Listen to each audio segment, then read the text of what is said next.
My husband bought me a boudoir photo shoot. I don't want to do it. My husband just bought us an anniversary gift of a boudoir photo shoot to celebrate 20 years of being together.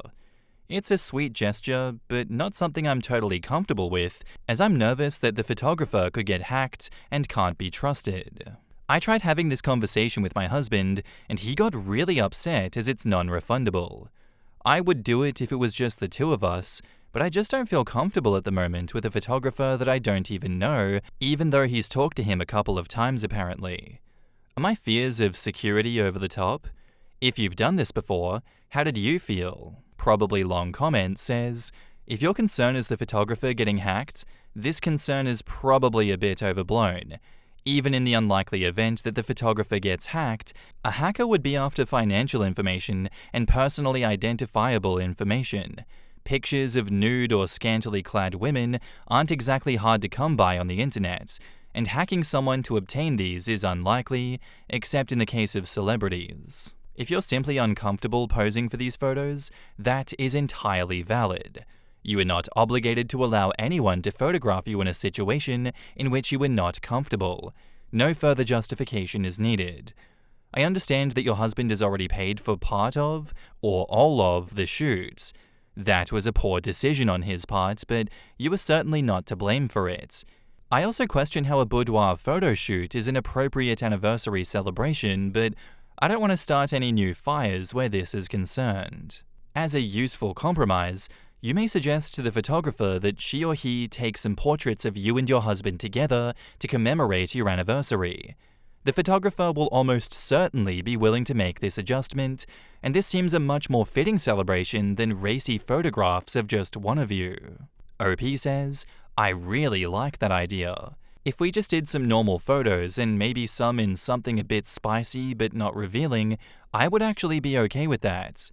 I have a career where photos like that, even if nobody in the world cared, which I would hope they wouldn't given I'm not young anymore, could really impact me and my reputation. Femelin replies, photographers that do this type of work are generally really accommodating of different comfort levels. Also, just FYI.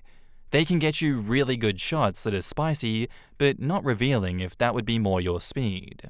I helped out a friend who needed a model but just couldn't get one because it was shibari, bondage, and women he wasn't super close with were understandably not keen on that kind of vulnerability.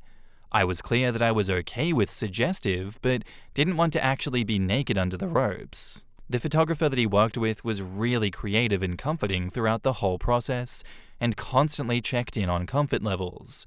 Would do it again. OP replies, yeah, this is when not talking with the photographer myself is a problem. I'm nervous about going to talk in person, because if I say I'm not comfortable, that might make things worse. This is really helpful advice. I think I'll insist on talking with the photographer over the phone tomorrow before I'm willing to even meet in person. Thanks for confirming how this should work. And they reply to OP, yeah, if it makes you feel any better, in addition to the shoot that I did, I also did makeup for another boudoir photographer, and I'm pretty confident that most of them are totally used to talking about comfort levels. Since these types of photos are predominantly women, I think any photographers that don't have good people skills in this vein probably don't last long. You have to be really good at putting people at ease to take these types of photos. And OP says, that's a really, really good point. If talking to him doesn't put me at ease, that's a super big red flag. Didn't think about that.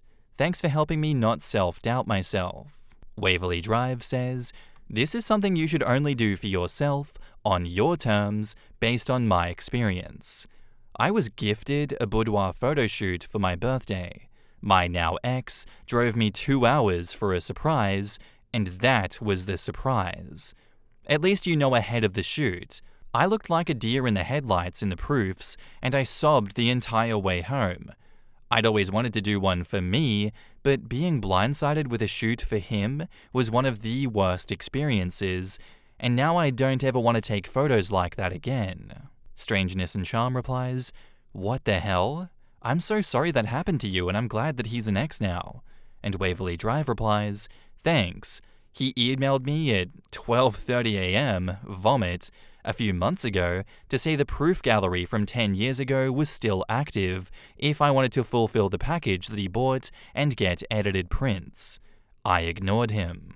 Yeah, I think all of this has been very good advice. I think if you don't want to do these things, you should communicate with your husband and come to a reasonable compromise that both of you can agree on.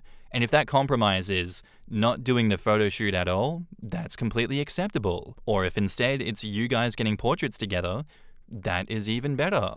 I would hope that after being married for so long, like 20 years together, half your lives, you'd be comfortable with that. If you're not comfortable bringing that up to him and talking about it, that's probably not a good sign for your relationship. And now, onto the update. So I talked with a photographer over the phone first. He was a professional and went over every single fear I had and had what I thought was a professional and authentic answer for all of them. He made sure I understood that I was in control and this was my time, not anyone else's. He was also frustrated that my husband had not told me ahead of time. Anyway, we went ahead with the shoot and I had a blast, honestly. The photographer was great, had great suggestions, and I actually think that it was worthwhile, and I'm glad that I did it. I'm still frustrated at my husband, but he just didn't really think it through. He wanted it to be a surprise, but didn't really put himself into my shoes. Should get the photos this week. I'm actually kind of excited. Thanks for all of the great advice and feedback. It really, really helped. Mama Can't Catch a Break says, a professional has you leaving the door feeling empowered and extremely confident with yourself and your body. Now it's your husband's turn. As a former boudoir photographer, let me just say that it pissed me off to no end when men didn't understand that women do not want to be surprised with this gift if they've ever expressed interest in it. I had a man pester me for weeks to buy a session for his wife. When I wouldn't sell him a session without talking to her, he literally dragged her to my studio to meet with me. When she walked in the door, the look of utter horror on her face was just awful. She probably thought that he was bringing her to a hooker for a threesome. I told her what it was, how it all works, and that it was up to her if she wanted to shoot. She thankfully got up and walked out. He was pissed. I'm Not Creepy 3 says, how is this supposed to be a gift for OP exactly? I'm glad the photographer eased OP's fears and she did what she was comfortable with, but personally, I would have said no out of principle because her husband was being inconsiderate. Ivy Cockroach 4515 says, I've heard of people doing it to regain their confidence, feel good about themselves, etc. It doesn't always have to be sexy for other people's purposes. Though it's definitely one of those things that you should talk about to the person before getting them anything. No, I agree with that, and I can completely see why people would feel as horrified about that as these stories have shown. Surprise gifts are all well and good if, they're socially acceptable ones, but trying to go out of the box and do a fun little surprise because you've mentioned this before and this isn't normally what people surprise you with. Look at me, I'm such a great partner, I'm going the extra mile for you. Yeah, that doesn't always work. These people lack critical thinking in these situations where they're like, if I was my wife and I was surprised with a boudoir photo shoot, how would I feel? I don't understand why more people don't do that. Much like those idiots that shove an estranged parent back into the lives of their partners, trying to fix things. It's just huge lack of critical thinking. Some people are such idiots. And it's truly amazing because it makes for such good stories, I won't lie. Thank you for sharing this one, OP. I am very much glad that it worked out amazingly for you and that you had such a good time. I hope you loved the photos. And I'd love to know what you guys think of this one down in the comments below. Let me know. Our next post is by user OKFinish, and it's titled, Am I the asshole for not allowing my foster parents to put parental controls on the iPhone that my biological parents bought me? I, 15 male, have lived with my current foster parents since I was 9 years old, but I've been in foster care since I was 6. I will call my foster parents Henry and Erin. I got a new phone as an early Christmas present from my biological dad. It's an iPhone 16 Pro Max, which is the phone that I wanted, so I'm very happy about it. My previous phone was an iPhone 11 and was bought by Henry and Erin. Holy shit, bio dad just dropping a $2,500 Australian dollar phone. That's crazy. On my old phone, Henry and Erin had set up loads of parental controls on it, so I couldn't download any apps without them approving it. I couldn't turn off Share My Location, I couldn't change my passcode, it would lock everything except their contacts at 8 p.m. every night until after school, and they had a time limit on YouTube, so I could only watch it for 30 minutes within the time where my phone was unlocked anyway, and I could only go onto websites that they approved of.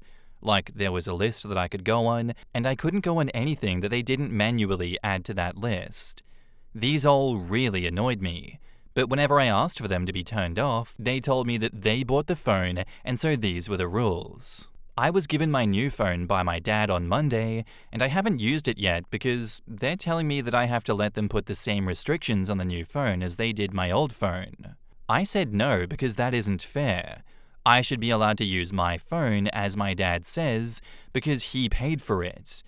I said to them that my dad paid for the phone, so it was his choice, and that he doesn't want me to have those restrictions on. But now they've changed and said that it doesn't matter who bought the phone, even though that was their whole point before. Now they're saying that because I'm living with them, I have to follow their rules, and the rules for having a phone in this house is that they put restrictions on it. I don't think that's fair at all, considering they didn't buy the phone. I don't see how they can do this.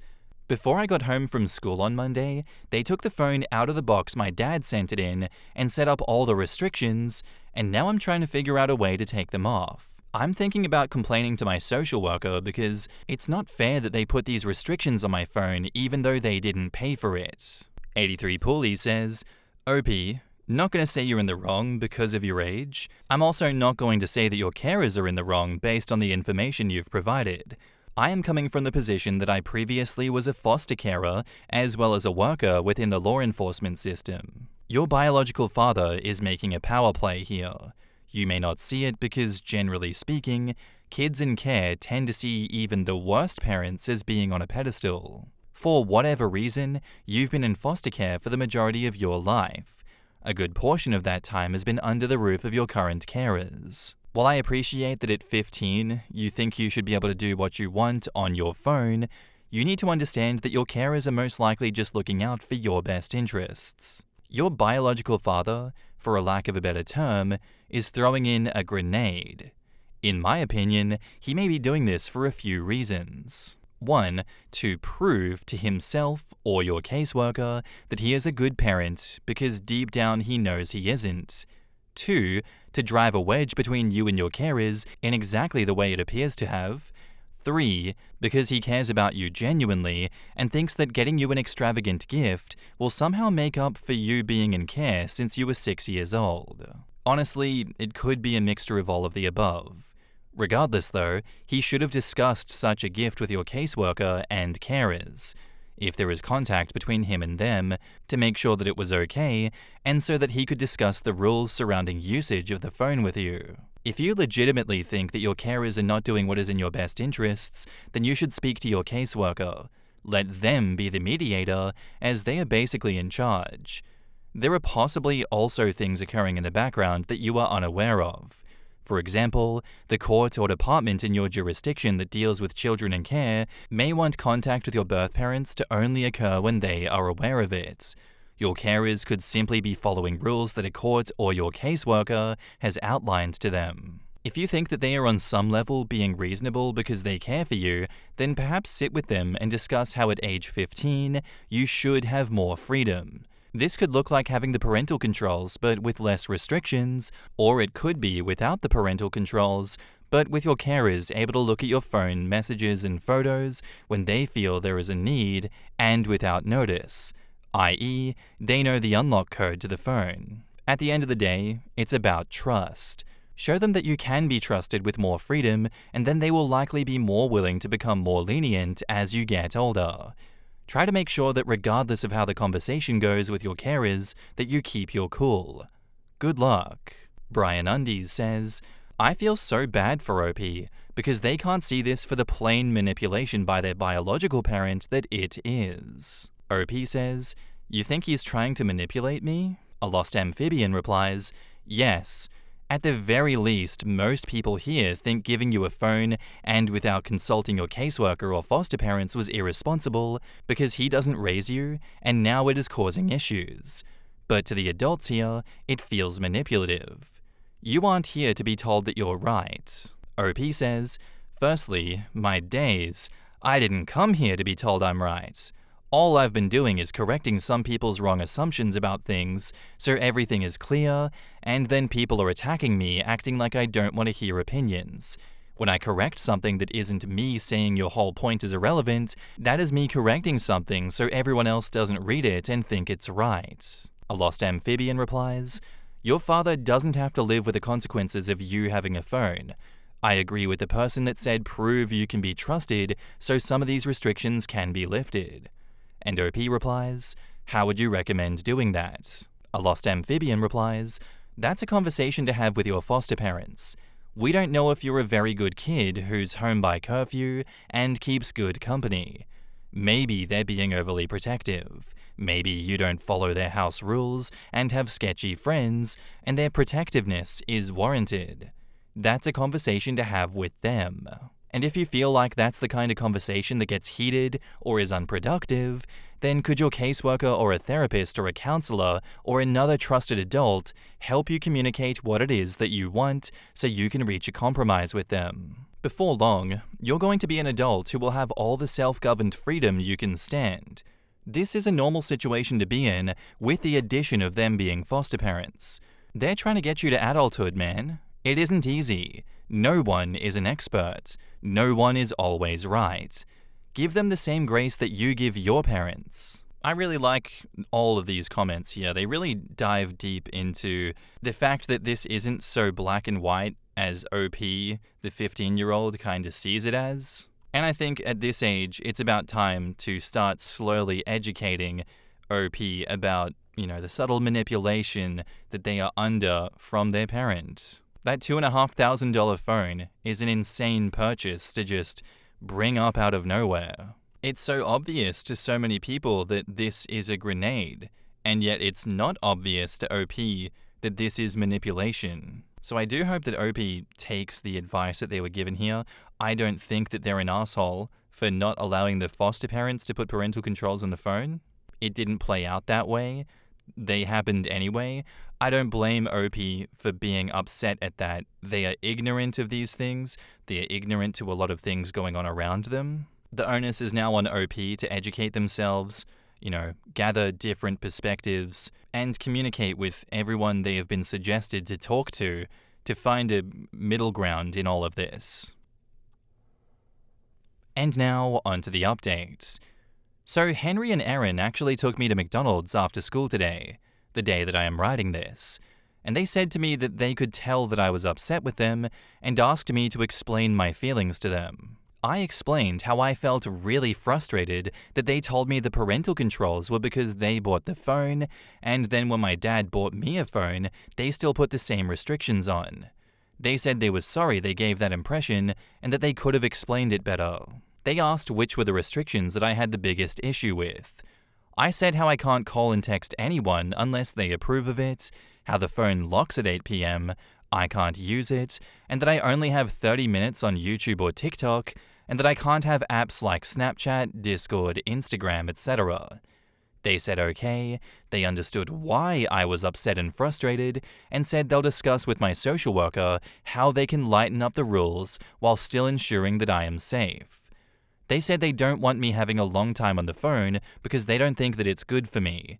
But they said that in the meantime, they'll increase the limit to 1 hour for YouTube and TikTok, and that they'll increase the bedtime until 9:30 p.m. I think this is a fair compromise. I said that they seemed upset that I got a new phone in general, and they said they weren't upset at me, but were upset at the situation. I asked what they meant, and they said that it was something between them and my dad, and that I didn't need to worry about it. But I asked them to carry on, and I kind of had to persuade them to tell me. They had actually bought me an iPhone 16 Pro Max for Christmas and told my parents and my social worker that they had bought it and were going to give it to me for Christmas. But my dad bought one before they could give me theirs, and they felt upset that their big present had been ruined. but they said that it wasn't my fault and they didn't mean to make me feel like they didn't care about what my dad got me. Honestly, that made me feel upset.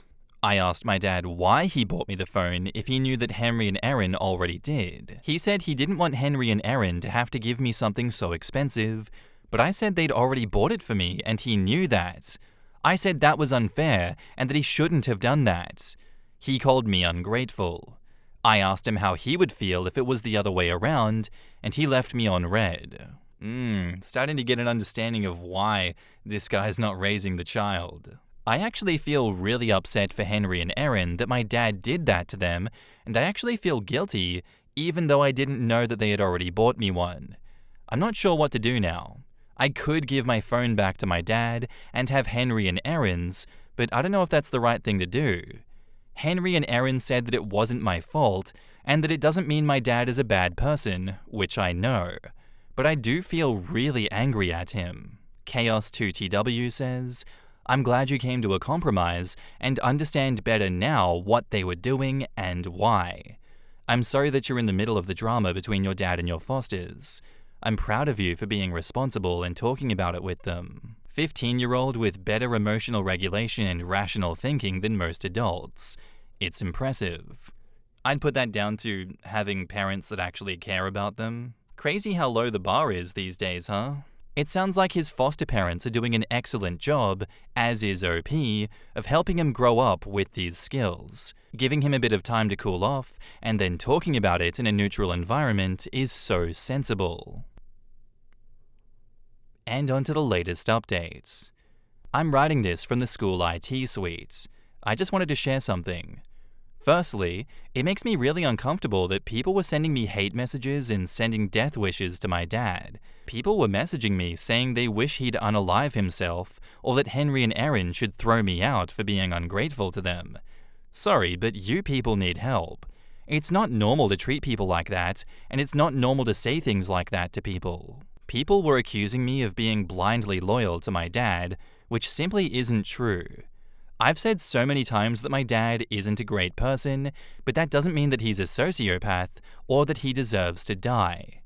It's so crazy that I get downvoted for saying, bruh, calm down a bit, please, when I respond to people like that. Anyways, my dad is still ignoring me, which is making me really upset. I've sent in some messages basically just saying, how's you, how was work, and stuff like that, and he's left me on red every day since last Thursday.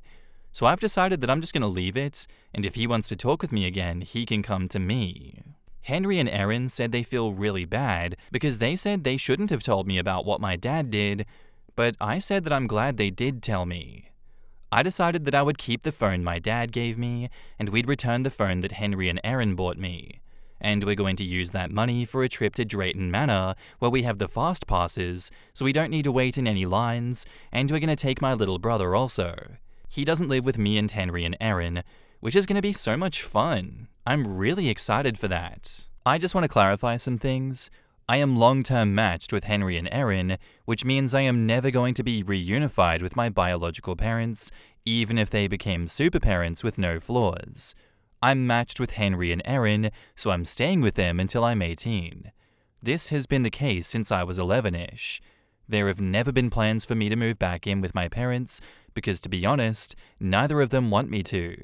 Sounds harsh, but it's true, and I like living with Henry and Erin.